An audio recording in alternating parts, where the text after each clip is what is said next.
अब तुम्हारी इंद्रियां ही जब तुम्हारी बस से बाहर हो जाती है तो मनुष्य की वह दशा होती है जैसे घोड़े पर बैठा हुआ घुड़सवार, उसके कंट्रोल से घोड़ा बाहर हो जाए। घोड़ा घुड़सवार के अनुसार अब नहीं चल रहा है, अब घोड़ा अपने अनुसार चल रहा है, तो घुड़सवार को गिराकर घोड़ा रौंद दे। जो मनुष्य अपनी इंद्रियों को बस में नहीं कर सकता है वह मनुष्य भगवान तो बन ही नहीं सकता है, वो इंसान भी नहीं रह सकता है, वो शैतान और राक्षस बन जाता है। ये इंद्रियां अगर अपने आकर्षण में तुमको चलाना शुरू कर दें तो ये इंद्रियां तुमको राक्षस बना देंगी और इन इंद्रियों को तुम अपने विवेक के अनुसार चलाने की सामर्थ्य प्राप्त कर लो तो इंद्रियां तुमको इंद्र से और ऊंचे स्थान भी प्रदान कर सकती है। ये इंद्रियां खराब नहीं है, आँख खराब नहीं है। आँख से तुम क्या देखते हो वो अच्छा और खराब हो सकता है। कान से तुम क्या सुनते हो वो अच्छा और खराब सुन सकते हो। हाथों से तुम क्या करते हो अच्छा खराब कर सकते हो। पाँवों से किस राह पर चलते हो, अच्छी राह पर भी चल सकते हो, गलत राह पर भी चल सकते हो। और इस मुख से तुम बोलते क्या? मुख तो सबको मिला है, बोलते भी सब है, लेकिन कुछ लोग बोलते हैं तो सब लोग कहते हैं तुम चुप हो जाओ, बस अब तुम मत बोलो। कितने पति लोग अपनी पत्नी को समझाते रहते हैं तुम चुप रहना, बस बोलना मत। पत्नी कहती है मैं चुप क्यों रहूंगा, तुम अपनी माँ को पहले चुप करो उसके बाद मैं चुप हो जाऊं। बेटा अपनी माँ से कहता है माँ तुम ही गम खा लो, तुम चुप हो जाओ। माँ कहती है तुम अपनी पत्नी के गुलाम हो, तुम इसको कंट्रोल नहीं कर पाते, हमको कंट्रोल करते हो। ये कौन है जो अभी कल आई है और हमारे ऊपर शासन जमा रही है? सासू और बहू जिस घर में लड़ती रहती है उस घर से लक्ष्मी लाखों कोस दूर चली जाती है। पति पत्नी जिस घर में हफ्ते हफ्ते आपस में बोलते नहीं है, बोलचाल बंद है, उस घर में चुड़ैलों का प्रभाव आ जाता है। बहुत प्रेत भूत पिशाच निकट नहीं, वो भी डरते हैं। इस घर के तो पुरुष ही भूत है और लेडीज ही चुड़ैल बैठी है। पड़ोसी से खूब बोलते हैं, आपस में नहीं बोलते। मैं राजस्थान में एक परिवार में गया तो उसकी पत्नी 20 साल से बोली ही नहीं थी। तो वो सर्विस करते थे, नाम नहीं लूँगा क्या पद था उनका, तो उन्होंने इशारा दिया कि जरा इसकी बोली शुरू करा दो। तो चरण पखार लिया, आरती कर लिया, माला पहना लिया, सब हो गया। तो हमने उस घर मालिक पुरुष से कहा तुम थोड़ा आड़ में चले जाओ, फिर पूछें तकलीफ क्या है। तो हमने पूछा क्या बात है, देवी बोलती क्यों नहीं? कहीं पहले तुम्हारे जो नहीं भगत जी हैं इनका लाउड स्पीकर बंद कराओ तब हम बोले। बोले रात दिन इनकी स्पीच चलत रहती है और तर्क वितर्क करते हैं। हम पहले बोलन है गुरुजी, 10 साल बोलन है, 20 साल बाद अब बोलन है तुमसे। यू तुम्हार भगत सिररिस कम नहीं है, बहुत पागल है। कहला जो हम बोल दे तो मारू पीठ हो जाए, इसलिए हम बोलबो ही बंद। अब इतना ज्यादा बोल बोल कर पत्नी का मनोबल टूट गया, उसका दिल एकदम दुखी हो। कबीर साहब कहते हैं कि अपनी कहे मेरी सुने सब मिली एक ही होए। अपनी बात कहो और पत्नी की बात सुनो। अपनी और पत्नी अपनी ही कहते रहोगे तो बहुत गड़बड़ हो जाए। सुनना भी जरूरी, बोलना भी आवश्यक है,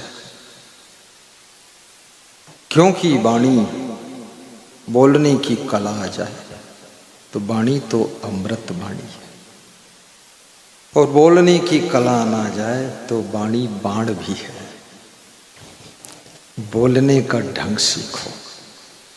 सुबह से शाम तक सब बोल रहे हैं, बोलत बोलत बाढ़ बिकारा, सो बोलिए जो पड़े बिचारा। कबीर साहब कहते हैं बोलते बोलते और विकार बढ़ता जा रहा है, विवाद हो रहा है। बहुत विचार से बोलो, कम बोलो, तौल कर बोलो, संभल कर बोलो, विवेक से बोलो, और वह बात बोलो जो लोगों के लिए लाभकारी हो। मनुष्य एक सीमा तक सुधर सकता है, उसके आगे बस बॉर्डर आ गया। इसलिए थोड़ी थोड़ी अगर कोई कसर है पति में, पत्नी में, बेटा में, बहू में, सास में, उस कसर की ओर देखो मत। कसर के बीच में ही बसर कर लो, नहीं कसर निकलेगी। ज्यादा कसर में लगोगे तो तुम्हारा असर भी खत्म हो जाएगा। थोड़ी थोड़ी तो मनुष्य रूप है, जन्म हुआ है धरती पर।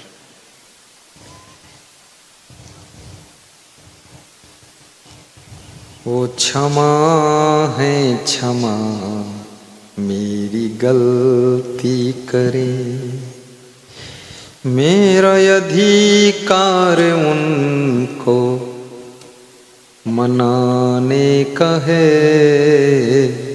लोग कहते गुरु जी को टाइम नहीं।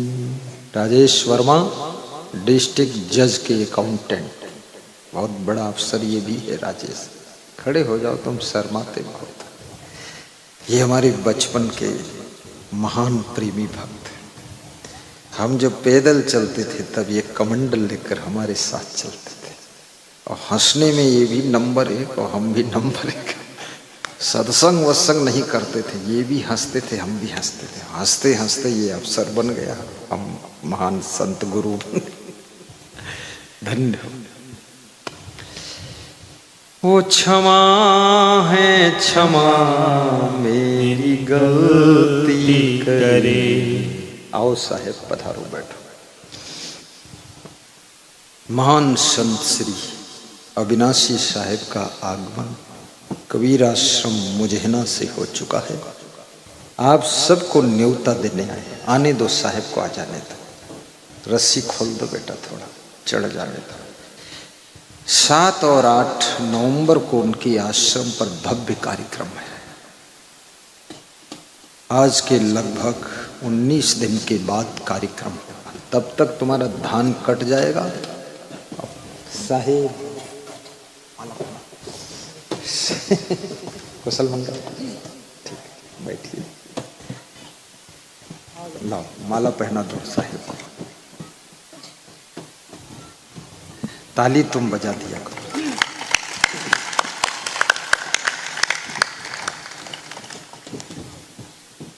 वाह वाह वाह, जय हो जय हो। देखो संत दर्शन देने आ रहे हैं। पूरे बाराबंकी के संतों को मेरा साहिब बंदगी स्वीकार। सुन लो मेरे भाई बहना, बंदगी हमार है।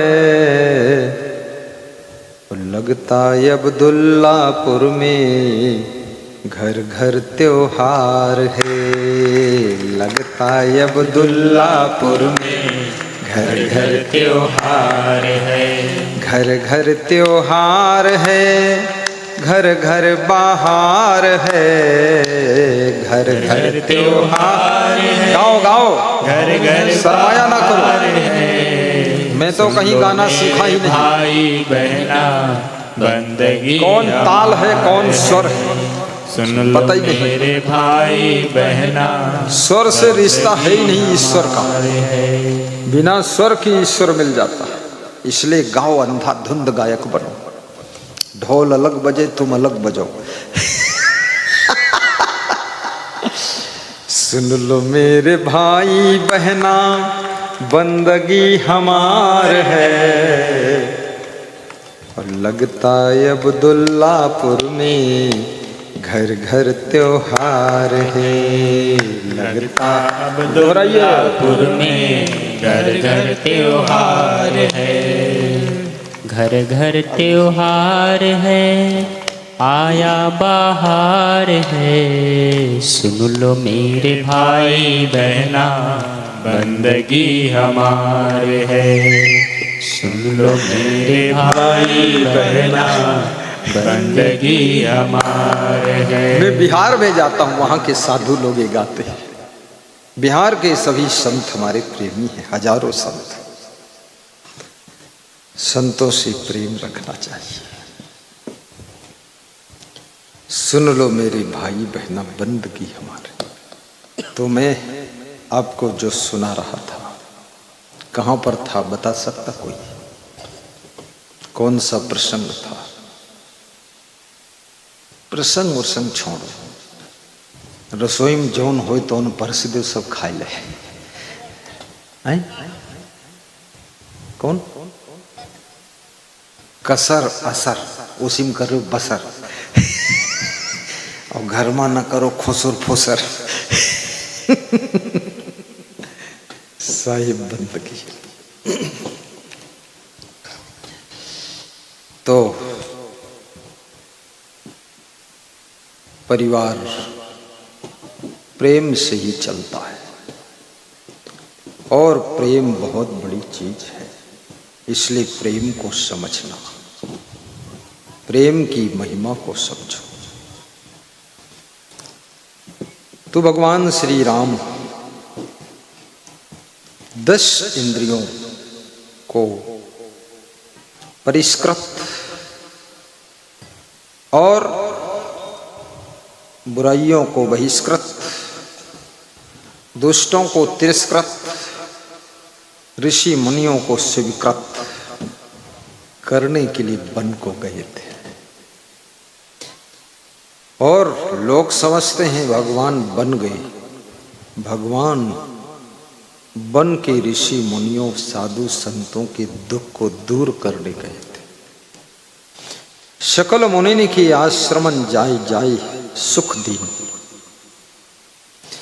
महान पुरुष का जन्म अवतार सबको सुख देने के लिए होता है। आपके घर में भी कोई बेटी कोई बेटा सबको सुख देने के लिए जन्म लिया है। और जो सबको सुख देने के लिए जन्म लेता है, याद रखना वो कोई साधारण आत्मा नहीं, वो कोई दिव्य आत्मा तुम्हारे घर में आई है। बेटी बनकर आती है, कभी बहू बनकर, और कभी संत बनकर के सुख देने के लिए वो आत्मा तुम्हारे द्वार पर आती है। भोजन तो एक बहाना है, तुमको सुख देने के लिए आई है।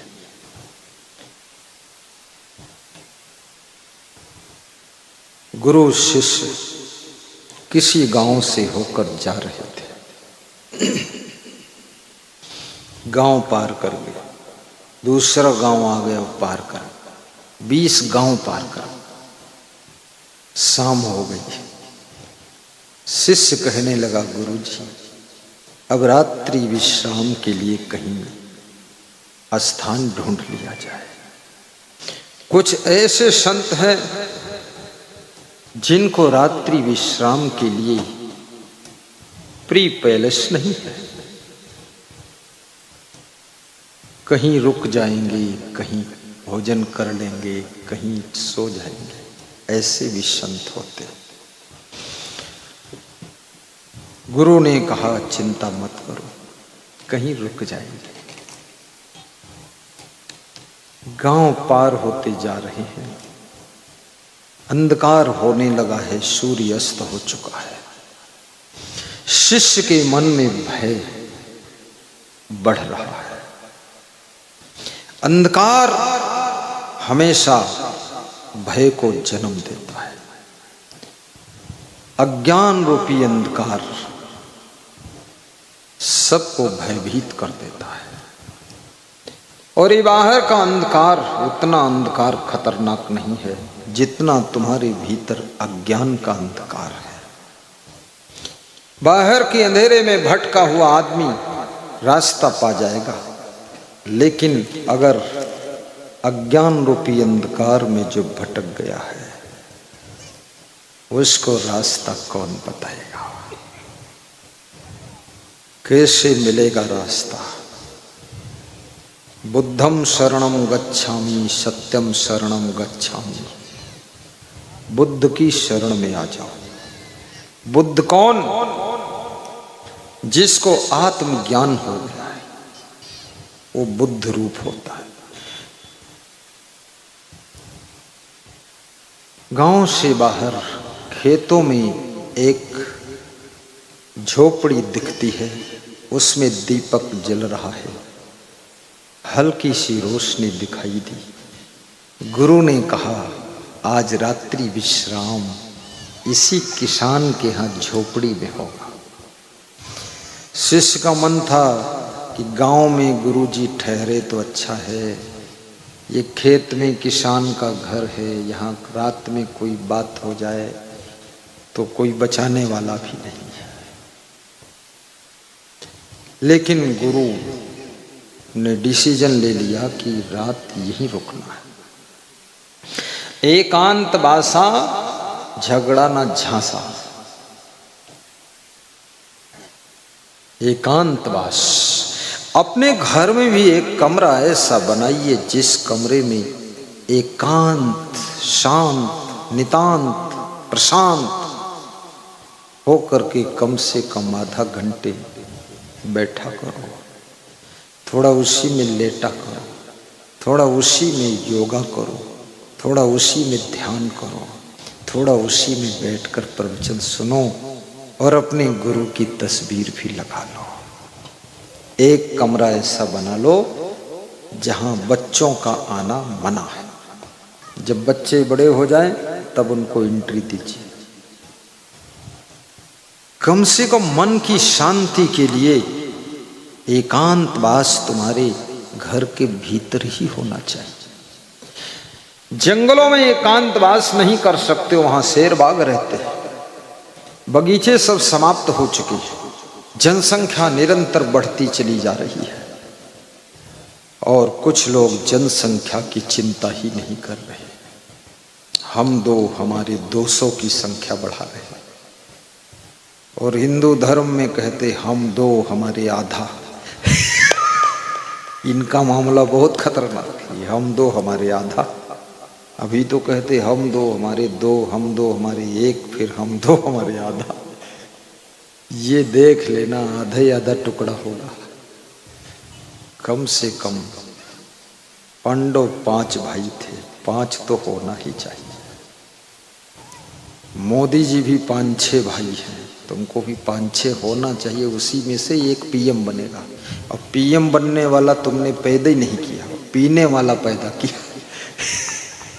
क्योंकि पीएम वाले के आने से पहले तुमने बंद ही कर दिया सब काम। कोई संत भी उसी में से बनेगा, महान संत बन जाए।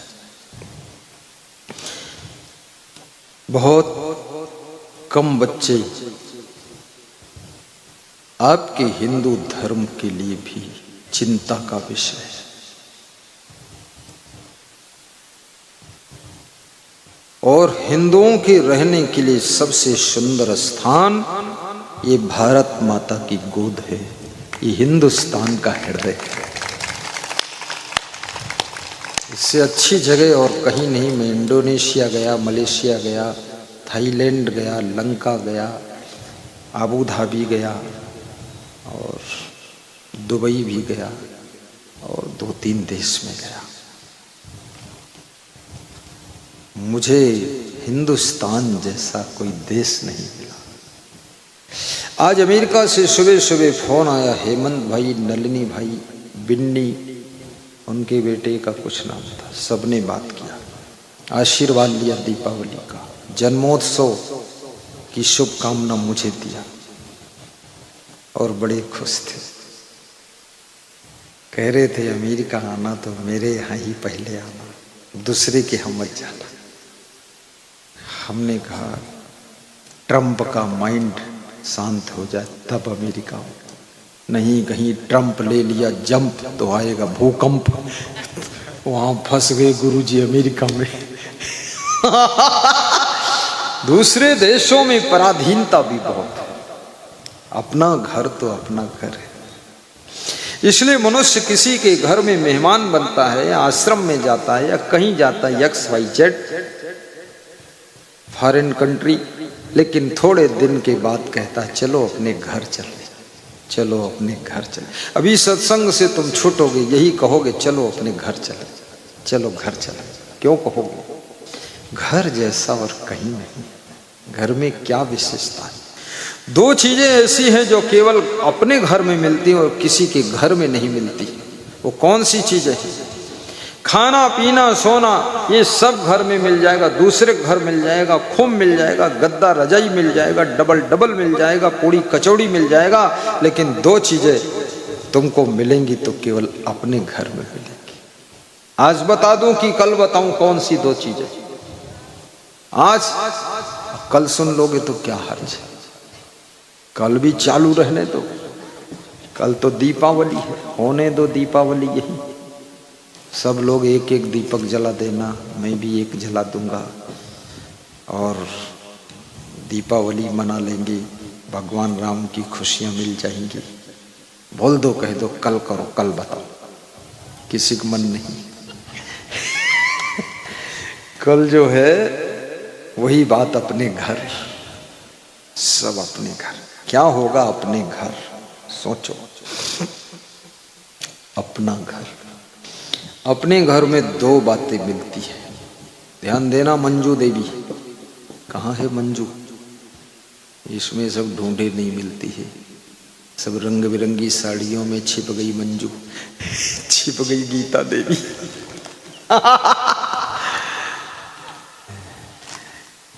बहुत बड़ी बात है। नंबर एक मिलती है स्वतंत्रता। क्या? स्वतंत्रता। अपने घर में आप स्वतंत्र हैं। कमरे में सोइए, आधी रात को गद्दा उठा के छत पे ले जाओ, वहां सो जाओ, और सवेरे फिर गद्दा उठाए के बरामदे में सो, और सूरज निकले तो गद्दा उठा के दुआरे सो, और तनिक और दिन हो जाए तो पत्नी की डर से के अलग खेत में जाके सो। ये स्वतंत्रता अपने घर में। लेकिन दूसरे के घर में स्वतंत्रता नहीं, संकोच कि गद्दा इधर उधर करेंगे तो क्या होगा, नाराज हो जाएंगे। यहां तक संकोच लगता, नींद आ रही है तब हो जबरदस्ती शर्मन मारे उठी कहीं बैठ जाते। उठे का मन नहीं दिया, हम सब हरफुट्टन मची है, टुटन मची, तो हूँ बैठे मुँह धोई कि हाँ कोई यूँ न कहे कि बड़ा आलसी मक्कारू पड़ा सोवत है। दूसरे घर में बड़ा संकोच है। अपने घर में एक तो स्वतंत्रता, और दूसरी चीज अपने घर में आप को एक चीज और मिलती है कि आप अपने घर में एनी टाइम किसी भी वक्त आ सकते हो और किसी भी वक्त वहां से कहीं जा सकते हो। दूसरे घर में आने जाने में भी सोचना पड़े, बहुत मुश्किल का काम है। इसलिए पंछी भी अपना घोंसला अलग बनाता। आपके घर में भी अगर चिड़िया रहेगी तो अपना घोंसला बनाएगी। वो तुम्हारे इतने बड़े घर में नहीं रहेगी, वो अपना बना लेती है और उस घोंसले को अपना मानती कि ये एरिया मेरा है, और फिर उसमें वो रहती है। पंछियों की सेवा करने से मनोकामना पूर्ण होती है। चींटियों को शक्कर खिलाने से इच्छा पूर्ण होती है, बंदरों को केला खिलाने से पुत्र लाभ होता है, और द्वार पर आए हुए अतिथि का सत्कार करने से भगवत कृपा होती है और लक्ष्मी बरस जाती है। इसलिए अतिथि का सत्कार। कभी अतिथि आए किनमिन मत करना। Tin tin tin tin tin tin tin tin tin shed, tin tin tin tin का डब्बा, टीन का ड्रम, नहीं नहीं, खुशी होना चाहिए। मेरे आश्रम पर एक बार 60-70 भक्त राजस्थान से आए, तो हमारे संतों ने देखा तो दौड़कर मेरे पास आए, बोले सब पगड़ी बांध बांध कर बहुत लोग आए। तो मैं तो थोड़ा सहज और सरल आदमी, मैं भी दौड़ा, झांक लिया, देखा कहाँ। तो ऊपरे से मैं बोल दिया, अरे शिशपाल जी कुशल मंगल, रामचरण जी आइए, ऊपर चढ़िया। आ गए, सब बैठे, हंसकर बोले सबसे, बोले आपका प्रेम खींच लाया गुरु जी। 4 जिलों से हम लोग आए, बूंदी जिला, झालावाड़ जिला, बारां जिला, कोटा जिला। तो हमने कहा पहले कुछ खाओ पियो। बोले पहले हम आपसे बात करें, मिलें, हंसें, ठीक है, खाना पीना।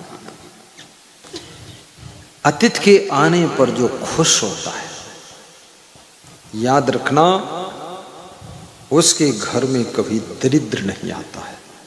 इसलिए अतिथि का सत्कार हंसकर करना चाहिए। किसी के घर में एक अतिथि आया तो पति ने अपने बेटे से कहा, जाओ अपनी मां से कह दो चाय बनाते।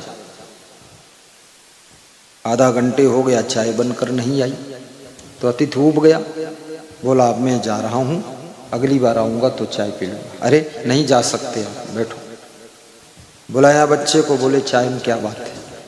बोले दूध बिल्ली पी गई इसलिए चाय नहीं बनी। मम्मी बैठी, लो रुपये दूध ले आओ। दूध लेने गया, फिर आधा घंटा लग गया, फिर चाय नहीं आई। फिर बुलाया, पूछा चाय में क्या बात है? बोले दूध तो ले आए, चाय पत्ती घर में है ही नहीं। फिर पैसे दिए, बोले चाय पत्ती ले आओ। कुछ व्यवस्थाएं एडवांस रखा करो। जब मेहमान आए, तुम बाजार चले जाओ तो मेहमान के पास कौन बैठेगा? तो मेहमान उठा और बोला कि अब हम जा रहे हैं। बोले जाओ, लेकिन याद रखना आज की चाय उधार रहेगी, अगली बार आकर पीना पड़ेगा। जाओ, धन्यवाद, नमस्कार। मेहमान चला गया। पति अंदर घुसा घर में, पत्नी से बोला, हाँ चाय तुमने बनाया कि नहीं बनाया? बोले मैंने तो चूल्हा ही नहीं जलाया। बोले जय हो मेरी वाइफ की, यही होशियारी है। बोले दूध? बोले दूध तो था पर झूठ बोल दिया कि दूध नहीं है, बिल्ली पी गई। दोनों पति पत्नी ताली बजा रहे थे कि मेहमान का स्वागत झूठ करना चाहिए, खिलाना पिलाना कुछ नहीं। तुलसीदास ने लिखा है, झूठ ही लेना झूठ ही देना, झूठ ही भोजन झूठ चबेना। झूठा सत्कार, उसका पुण्य भी झूठा हो जाता है। श्वेता श्वेतेश्वर उपनिषद का ऋषि कहता है, अतिथि देवो भव, मातृ देवो भव, पितृ देवो भव, आचार्य देवो भव। जिस घर में मां का आदर है, मां में केवल मां का रूप नहीं देखना है। ऋषि कहता है उपनिषद का, मां में देवी का दर्शन कीजिए और पिता में देवता का दर्शन कीजिए, अतिथि में देवता को देखिए। आचार यानी जिनकी वाणी, जिनका दर्शन, जिनका सानिध्य हमारे आचरण को शुद्ध कर देता है, ऐसे आचार्य गुरु में सब देवों के देव महादेव का दर्शन कीजिए।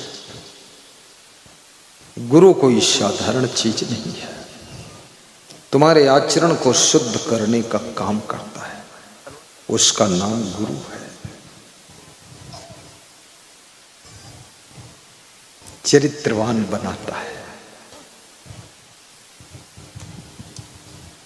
साहिब बंदगी बोलो। श्री पीएल पुनिया जी के सुपुत्र सांसद तनुज पुनिया जी आ चुके हैं। एक बार ताली बजा मुस्करा दो। तनुज खड़े हो तुम, तनुज खड़े हो जाओ, उधर मुस्कराओ। हाँ फिर घूम जाओ, चारों तरफ घूमो, हमारी तरफ देखो, हमारी तरफ तुम हंस दो कस के। बैठिए, बैठ जाओ, आनंद से बैठो, सबको बिठा लो।